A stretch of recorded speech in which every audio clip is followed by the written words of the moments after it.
నమస్తే. ప్రస్తుతం తెలంగాణ రాష్ట్రంలో రాహుల్ గాంధీ మతమేది, లేకపోతే మన రాష్ట్ర ఏదైతే దేశ ప్రధాని నరేంద్ర మోదీ గారి ఏది కులమేంది అనే చర్చ నడుస్తుంది. సరే, రాహుల్ గాంధీ మతం ఏంది తర్వాత సంగతి, ఈయన కులమేంది అనేది తర్వాత సంగతి ప్రధాని మోదీది. కానీ ఎంత వ్యవహారం ఎవరు తీసుకొచ్చారు, ఎందుకోసం తీసుకొచ్చారు, అసలు తెలంగాణ రాష్ట్రంలో ఏం జరుగుతుంది? ఒకవైపు ముఖ్యమంత్రిగా ఉన్న రేవంత్ రెడ్డి అసలు ఆయన ఏం మాట్లాడుతున్నాడు, ఎప్పుడు ఏం మాట్లాడుతుందో తెలియదు. నిన్న ఒక మీటింగ్లో మాట్లాడిండు, ఇంకా మోదీ ఏది లీగల్ కన్వర్టెడ్ బీసీ అని మాట్లాడిండు. దీనికి సంబంధించి పెద్ద ఎత్తున బీజేపీ నాయకులు అయితే గట్టిగా కౌంటర్ ఇస్తున్నారు. మరి రాజీవ్ గాంధీ ఎవరు, మరి రాహుల్ గాంధీ ఎవరు, వీళ్ళంతా ఎక్కడి నుంచి వచ్చారు, వీళ్ళ కులం ఏది, వీళ్ళ మతం ఏది, ఇవన్నీ పెద్ద ఎత్తున చర్చకు తీసుకొచ్చారు. అసలు విషయం ఏంటంటే రేవంత్ రెడ్డి తెలంగాణ రాష్ట్రంలో అసలు చెప్పిన గ్యారంటీలు, వీళ్ళు ఇచ్చిన హామీలన్నీ మర్చిపోయి మొత్తం ఇక మైండ్ డైవర్ట్ చేసి ప్రజలను మొత్తం మీద పక్కదారి పట్టిద్దామనే కార్యక్రమం ముందలేసుకున్నాడు. ఈ ముందలేసుకున్న కార్యక్రమం సరే పక్కదారి పట్టిస్తే మంచిదే, ఒకవైపు ఏది పార్టీకి డ్యామేజ్ జరుగుతుంది. నెక్స్ట్ ఎన్నికలకు పోలే, ఎలక్షన్లు వస్తున్నాయి, ఎట్లయినా పోవాలని చెప్పి రోజు బ్రేకింగ్ న్యూస్ లేపిస్తుడు కదా వాళ్ళ ఛానళ్ళల్లో, ఏది రేవంత్ రెడ్డికి సంబంధించిన వాళ్ళ ఛానళ్ళల్లో. ఇక ఆ ఛానల్లో రోజు ఇక పెద్ద పెద్ద వార్తలు వస్తున్నాయి, ఇక వచ్చే ఎలక్షన్స్ వచ్చే అని చెప్పి. సరే, ఎలక్షన్స్ వస్తాయి అవన్నీ ఓకే, కానీ ఎలక్షన్స్ వస్తున్నాయి అనే భయంలో రేవంత్ రెడ్డి ఏం చేస్తున్నాడు అసలు అంటే జనాల మైండ్లో డైవర్ట్ చేయాలనే ఈ కార్యక్రమాన్ని ముందలేసుకున్నాడని క్లియర్గా అనిపిస్తుంది. ఈ కార్యక్రమంలో, ఈ ముందలేసుకున్న కార్యక్రమంలో భాగంగా ఆయన మాట్లాడే మాటలు కాంగ్రెస్ పార్టీని ప్రస్తుతం ఉన్న యువ నాయకుడు అని చెప్తారు కదా, ఏది దేశవ్యాప్తంగా సంచారం చేస్తా, నేను భారత్ జోడో యాత్రలు చేస్తా, దేశాన్ని మొత్తం ఏకం చేస్తా అని చెప్పి తిరుగుతున్నాడు కదా పాపం రాహుల్ గాంధీ. ఆయన ఎంత కష్టపడుతున్నా తర్వాత విషయం, కానీ ఆయన కాళ్ళల్లో కట్టెలు పెట్టడానికి రేవంత్ రెడ్డి ప్రయత్నం చేస్తున్నాడా అనే చర్చ కూడా నడుస్తుంది. అసలు రేవంత్ రెడ్డి నిజంగా కాంగ్రెస్ పార్టీని ఇబ్బందులలో పెట్టడానికి చూస్తున్నాడా? కాంగ్రెస్ పార్టీ అసలు తెలంగాణ రాష్ట్రంలో కాంగ్రెస్ పార్టీని ఎవరు నమ్మకుండా కాంగ్రెస్ పార్టీని ఒక డైలామాలో పడేస్తున్నాడా? అసలు నెక్స్ట్ వచ్చే ఎన్నికల్లో నిజంగా కాంగ్రెస్ పార్టీకి డ్యామేజ్ రేవంత్ రెడ్డి నుంచి జరుగుతుందా అనే విషయాలు మనం మాట్లాడుకుందాం. అసలు ఫస్ట్ రేవంత్ రెడ్డి ఏమన్నాడో అందరికీ తెలిసిన విషయమే కదా. ఆయన కన్వర్టెడ్ లీగల్గా కన్వర్ట్ అయ్యిండు బీసీగా. ఆయన ప్రస్తుతం పెద్ద కులపు ఆయన బీసీలకు కన్వర్ట్ అయ్యాను. బీసీలందరూ వినండి, మిమ్మల్ని మోసం చేస్తున్నాడు, అన్యాయం జరుగుతుంది మన బీసీలకు అని చెప్పిండు. ఈయన ముఖ్యమంత్రి సీటేమో ఈయననే గుంజుకుంటాడు, ఏది ఈయన అగ్రకులపైన అని చెప్పి చెప్పుకుంటున్నాడు స్టేజ్ల మీద. ఇదే అగ్రకులపైన ముఖ్యమంత్రి సీటు తన దగ్గరనే పెట్టుకుంటాడు. మంత్రులు ఇంకా దాదాపు 5-6 8-10 బెర్తులు ఉన్నాయి ఆయన దగ్గరనే. అవి మందికి ఈయనంటే లేదు, మందికి ఇస్తే నేను మళ్ళీ వాళ్ళు మంచిగా చూసుకుంటారు, లేదో నాయంత ముద్దుగా ఇక విద్యాశాఖను మంచిగా చూసుకుంటున్నా, హోంశాఖ ఎట్లా ఉందనేది ఇక అందరికి తెలిసిన విషయమే. ఇవన్నీ మంచిగా ఉద్ధరిస్తున్నా, అది కూడా నా దగ్గరనే ఉంటాయి అని చెప్పి ఇక ఎవరికి ఇయ్యను నేను అని చెప్పి ఇన్ని రోజులు చెప్పిండు. నిన్ననేమో ఇక రాహుల్ గాంధీ ఎట్లా చెప్తే గట్లవుతుంది, ఆయన చెప్పిన మాట నేను చేస్తా, 6 గ్యారంటీలు ఇచ్చింది నేను, హామీలు ఇచ్చింది నేను, ఇక నన్నే అడగాలని చెప్పి చెప్తాడు. మళ్ళీ 6 గ్యారంటీల గురించి, హామీల గురించి ఎంత మాట్లాడుతున్నారు, కానీ అసలు ప్రతిసారి రేవంత్ రెడ్డి గతంలో కూడా ఢిల్లీ ఎలక్షన్లు వస్తున్నాయి, ఇక 2-3 రోజులలో ఎలక్షన్లు అనే ముందు తెలంగాణ రాష్ట్రంలో ఉన్న తెలంగాణ కాంగ్రెస్ సంబంధించిన అఫీషియల్ తెలంగాణ ట్విట్టర్ హ్యాండిల్లో ఆయన పోస్ట్ పెట్టిండు. పోస్ట్ ఎంత దుమారం రేగింది, ఎంత పెద్ద ఎత్తున పార్టీకి డ్యామేజ్ జరిగింది అనేది అందరికీ తెలిసిన విషయమే.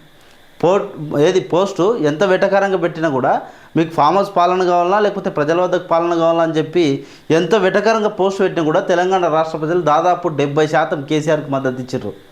ఇది కొన్ని రోజులు గడవక ముందే ఇక ఎలక్షన్స్ అయిపోయినాయి, ఢిల్లీలో గుండు సున్నా వచ్చింది ఏది కాంగ్రెస్ పార్టీకి రేవంత్ రెడ్డి చేసిన ఈ పని వల్ల. ఇప్పుడు మళ్ళీ నెక్స్ట్ స్థానిక ఎలక్షన్స్ వస్తున్నాయి కదా, నెక్స్ట్ మళ్ళీ దేశవ్యాప్తంగా మోదీ మళ్ళీ ఇంకో కొత్త చరిత్ర సృష్టిద్దాం, నెక్స్ట్ వచ్చే తరాలకు కూడా మనమే పాలన అందించాలి, బీజేపీ ప్రభుత్వమే ఉండాలి అని చెప్పి మోదీ ప్రయత్నం చేస్తుంటే రాహుల్ గాంధీని కాంగ్రెస్ పార్టీని మొత్తం ఇరకాటంలో పెట్టడానికి రేవంత్ రెడ్డి పనిచేస్తున్నాడని చెప్పొచ్చు. ఎందుకంటే రేవంత్ రెడ్డి చేసిన వ్యాఖ్యలు ఏంది అసలు, సరే మోదీ బీసీనా లేకపోతే ఏది మొత్తం మీద హిందూ, మోదీ అయితే హిందూ, ఆ విషయాన్ని ఏది బీజేపీ వాళ్ళు క్లియర్గా చెప్తున్నారు, కాంగ్రెస్ పార్టీ వాళ్ళకు కూడా చెప్తున్నారు. ఒకసారి బండి సంజయ్ ఏం మాట్లాడండి ఆ విషయం పైన చూసే ప్రయత్నం చేద్దాం. మొదలుగా రేవంత్ రెడ్డి గారు స్పష్టం చేయాలి, మీ ఆది నాయకుడు రాహుల్ గాంధీ గారు ఏ కులానికి సంబంధించిన వ్యక్తి, ఏ మతానికి సంబంధించిన వ్యక్తి, ఏ దేశానికి సంబంధించిన వ్యక్తి, ఆయన బీసీయా, ఎస్సీయా, ఎస్టీయా, ఫార్వర్డ్ క్యాస్టా, స్పష్టం చేయండి. సో ఏది బండి సంజయ్ ఏం చెప్తున్నాడు, మాజీ రాష్ట్ర ఇన్ఛార్జ్ ఉండే కదా, ఏది అధ్యక్షుడు బీజేపీ పార్టీకి సంబంధించిన అధ్యక్షుడు బండి సంజయ్ ఉండే కదా, ఆయన ఏమంటున్నాడు అంటే అసలు రాహుల్ గాంధీ తాత ఫిరోజ్ ఖాన్ గాంధీ ఒక ముస్లిం, వాళ్ళ అమ్మ ఒక క్రైస్తవురాలు, ఇటలీ దేశస్తురాలు అని చెప్పి సోనియా గాంధీని వీళ్ళందరినీ ఉద్దేశించి చెప్తున్నాడు. మొత్తం మీద వీళ్ళు హిందువులు గారని చెప్తున్నారు. దానికి సంబంధించి నిజంగానే ఈ రాహుల్ గాంధీ ఎవరు, రాజీవ్ గాంధీ ఎవరు, ఒకసారి మనం నిజంగానే గూగుల్ చేద్దాం, ఒకసారి వాళ్ళ వికీపీడియాలో చూద్దాం నిజంగా ఏంది పరిస్థితి అనేది. అంతకుముందు బండి సంజయ్ పూర్తిగా ఏం మాట్లాడింది అనేది ఒకసారి విందాం. వాళ్ళ నాన్న ఫిరోజ్ ఖాన్ గాంధీ వాళ్ళ తాత, రాహుల్ గాంధీ గారి తాత ఏం చెప్పిండు బండి సంజయ్, రాహుల్ గాంధీ మతం ఏంటంటే రాహుల్ గాంధీకి సంబంధించిన మూలాలు వాళ్ళ తాత ఫిరోజ్ ఖాన్ గాంధీ అని చెప్పిండు. ఫిరోజ్ ఖాన్ గాంధీ వాళ్ళ అమ్మ అనేది ముస్లిం, వాళ్ళ అమ్మ సోనియా గాంధీ క్రైస్తవురాలు, దాంతోపాటు ఇటలీ దేశస్తురాలు.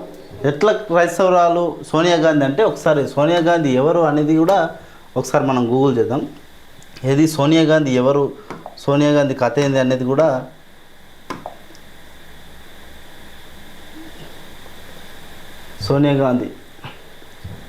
సోనియా గాంధీకి సంబంధించిన వికీపీడియాలో చూస్తే అర్థమవుతుంది. ఏది ఆమెకు సంబంధించిన వ్యక్తిగత జీవితంలో చూస్తే అర్థమవుతుంది. ఏది సోనియా భర్త రాజీవ్ గాంధీ, సోనియా గాంధీ ఆమె ఒక్క నిమిషం, సోనియా గాంధీ ఒకసారి సోనియా గాంధీ ఒరిజినల్ నేమ్ అని కొడితే వస్తుంది కదా క్లియర్గా.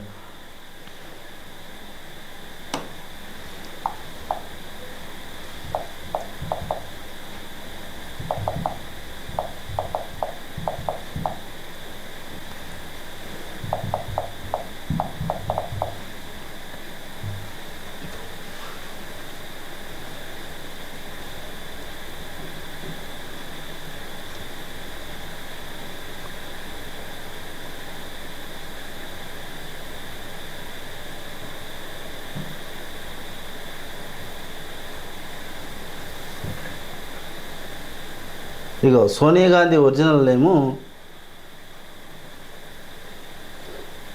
ఇక్కడ ఉంది. సోనియా గాంధీ ఒరిజినల్ నేము ఇక్కడ కనిపిస్తుంది. సోనియా గాంధీ యాంటోనియో మైనో అని చెప్పి సోనియా గాంధీ ఒరిజినల్ నేమ్. ఈ యాంటోనియో మైనో అంటే క్రైస్తవులకు సంబంధించిన పేరు. ఇది క్లియర్. ఏది సోనియా గాంధీ నేమ్ ఏందనేది క్లియర్ అయిపోయింది. ఓకే. మరి రాహుల్ గాంధీ మీద చర్చ జరగాలి. మీరు రాహుల్ గాంధీ రైట్, ఒకసారి క్లియర్గా చూద్దాం. రాహుల్ గాంధీ ఏది ఫస్ట్ రాహుల్ గాంధీ ఎవరు? రాహుల్ గాంధీ జననం 1970. ఆయన కాంగ్రెస్ పార్టీకి సంబంధించిన ఏది వ్యక్తిగత జీవితం ఒకసారి చూసుకుంటే రాహుల్ గాంధీ ఆయన భారత మాజీ ప్రధాని రాజీవ్ గాంధీ కాంగ్రెస్ ప్రస్తుత అధ్యక్షురాలు సోనియా గాంధీల మొదటి సంతానం. ఈ రాజీవ్ గాంధీ ఎవరు? ఒకసారి రాజీవ్ గాంధీ ఎవరు చూద్దాం. ఏది రాహుల్ గాంధీ ఎవరు? తండ్రి రాజీవ్ గాంధీ కదా. మరి ఈ రాజీవ్ గాంధీ ఎవరు చూద్దాం. రాజీవ్ గాంధీ ఇందిరాగాంధీ ఫిరోజ్ ఖాన్ గాంధీల పెద్ద కుమారుడు. ఎవరు? ఈ రాజీవ్ గాంధీ.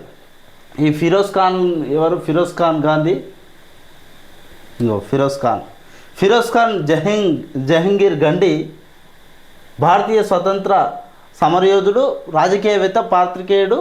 అతను the National Herald, the Navjivan వార్తాపత్రికలను ప్రచురించాడు. అతను 1950 నుండి 1952 మధ్య కాలంలో భారతదేశ ప్రాంతీయ పార్లమెంట్ సభ్యుడిగా ఉన్నాడు. ఓకే. ఏది ఫిరోజ్ ఖాన్ గండి నుంచి గాంధీకి ఎట్లా మారిందంటే అందరికి తెలిసిన విషయం. ఆయన ఇక స్వతంత్ర ఉద్యమంలో ఉన్నప్పుడు గాంధీతో సన్నిహితంగా ఉండి ఇంకా ఆయన ఉద్యమంలో చేరి గండిని కాస్త గాంధీగా మార్చిండు. ఓకే, అదే అందరికి తెలిసిన విషయమే. ఏది తాత ఫిరోజ్ ఖాన్ గండి ఏది ముస్లిం కదా క్లియర్గా. ఏది తాత ఫిరోజ్ ఖాన్ గండి ఎవరు? ముస్లిం.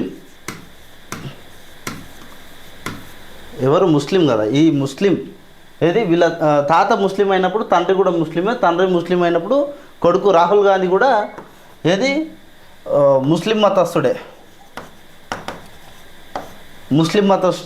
అవుతాడు. ఇది ఏది తెలంగాణ రాష్ట్ర వ్యాప్తంగా చర్చ నడుస్తుంది. ఇదంతా చర్చ నడవడానికి కారణం ఏంది? నిన్న రేవంత్ రెడ్డి ఏదైతే చేసిన వ్యాఖ్యలు ఉన్నాయో, రేవంత్ రెడ్డి చేసిన వ్యాఖ్యలే కారణం. నిజంగా రాహుల్ గాంధీ ఎవరు, రాహుల్ గాంధీ తండ్రి ఎవరు, వాళ్ళ తండ్రి ఎవరు, వాళ్ళ తాత ఎవరు, వాళ్ళ తరాల నుంచి మొత్తం తీసుకొస్తే లాస్ట్కు తెలుస్తున్న విషయం ఏంటంటే గూగుల్లో మనం సొంతంగా ఏదో పుట్టించుకొని లేకపోతే మనంతకు మనం ఏదో ఆర్టికల్ రాసి ఇవన్నీ కాదు.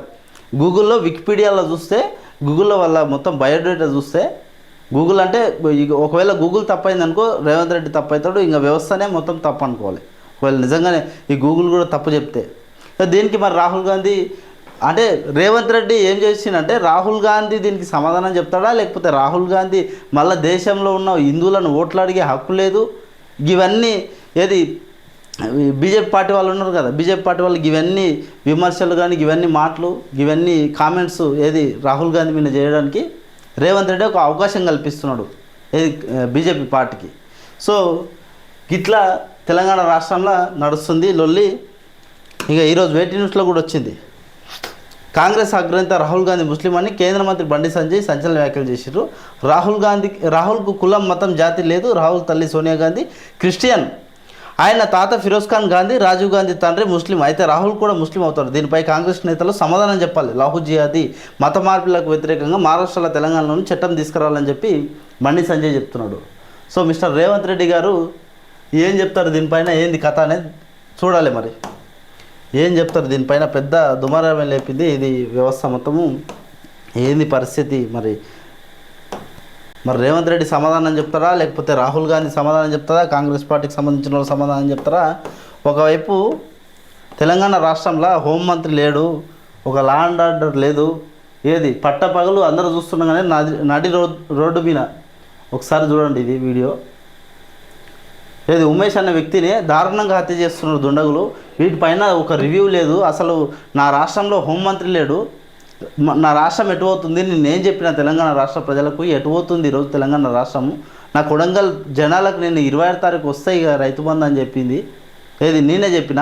కాంగ్రెస్ పార్టీ ఆధ్వర్యంలో ఇక మొత్తం అందరూ బాగుపడతామని నేనే చెప్పిన. ఇవన్నీ మాటలు ఎక్కడ పోయినాయి, ఇవన్నీ హామీలు ఎటు పోయినాయి అని చెప్పి ఒకసారి కూడా రేవంత్ అన్న మాట్లాడతలేడు. మొత్తం అందరినీ ఏది టాపిక్ డైవర్ట్ చేయడానికి, అందరినీ తెలంగాణ రాష్ట్ర ప్రజలందరినీ మభ్యపెట్టడానికే ఇదంతా వ్యవహారం చేస్తున్నాడు. ఇట్లా తెలంగాణ రాష్ట్రంలో అడుగడుగున అసలు హోంమంత్రి లేడు, కథ లేదు, ఒక పంచాయతీ లేదు, ఏది ఇట్లా మొత్తం మీద వ్యవస్థ నడుస్తుంది. సో చూసిరు కదా రాహుల్ గాంధీ ఎవరు, రాహుల్ గాంధీ మతం ఏంది, కథ ఏందని చెప్పి మరి రేవంత్ నిజంగా ఎవరు సమాధానం చెప్పలేదు. దీనికి ఎవరికి మైనస్ అవుతుంది ఇదంతా వ్యవహారం. ఆయన మొన్న ఢిల్లీ ఎలక్షన్లప్పుడు పోల్ పెడతాడు, ఏది కాంగ్రెస్ పార్టీ అఫిషియల్ ట్విట్టర్లో పోల్ పెడతాడు, అప్పుడు పార్టీకి డ్యామేజ్ అయ్యి మొత్తం ఏది పార్టీ పెద్ద గుండు సున్న వచ్చింది. రేవంత్ రెడ్డి గతంలో ఎలక్షన్లలో పెట్టుకున్నాడు కానీ నెత్తిపిన పెద్ద గుడ్డు పెట్టిన ఏది గుడ్డు ఇచ్చింది ఏది బీజేపీ ప్రభుత్వం అని చెప్పి ఢిల్లీ ఎలక్షన్లో కూడా ప్రజలు మొత్తం గుండు సున్న ఇచ్చారు. మళ్ళీ ఇప్పుడు లోకల్ ఎలక్షన్లు వస్తున్నప్పుడు ఈ కామెంట్స్ చేసి అనవసరంగా ఎందుకు అప్రతిష్ట పాలు చేస్తున్నాడు పార్టీని, రాహుల్ గాంధీని ఎప్పటికప్పుడు అనేది అందరూ ఆలోచన చేస్తున్నారు. ఇక ఇవి ప్రస్తుతం ఉన్న పరిణామాలు మొత్తం మీద మైండ్ డైవర్ట్ చేయడానికి ఇవన్నీ కార్యక్రమాలు అని చెప్పి మేము అనుకుంటున్నాం. Thank you. Subscribe Telangana public TV.